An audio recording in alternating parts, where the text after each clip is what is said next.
স্নেহা ধীরে ধীরে একটু বিশ্বাস করতে লাগলো সেই মহিলাকে এবং তারপর সমস্ত কথা খুলে বলল। সব শুনে সীমাদেবী বললেন, আপনারা চাইলে আমার সঙ্গে যেতে পারেন। সেখানে অনেক মহিলা আছেন যারা জীবনে কঠিন সময় পার করে নতুন করে বাঁচতে শিখছেন। আপনারা সেখানে নিরাপদেই থাকবেন।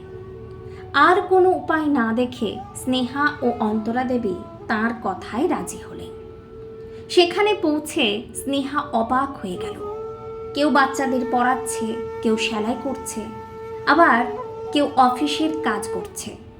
সবার মুখে ছিল আত্মবিশ্বাসের হাসি।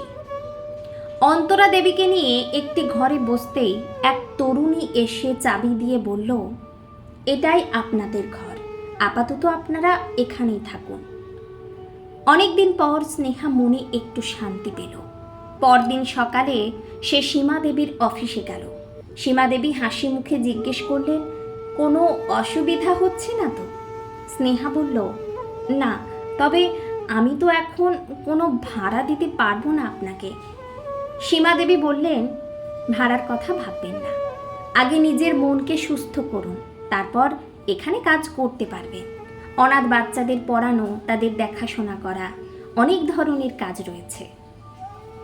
কিছুক্ষণ পর সীমা দেবী গম্ভীর হয়েই বললেন, আচ্ছা, আপনি কি আপনার স্বামী আর শ্বশুরের বিরুদ্ধে কোনো আইনি পদক্ষেপ নিতে চান? স্নেহা দৃঢ় গলায় বলল, হ্যাঁ, অবশ্যই চাই।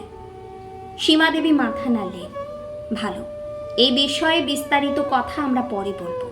তবে একটা কথা মনে রাখবেন, আপনি একা নন, আমরা সব সময় আপনার পাশে রয়েছি।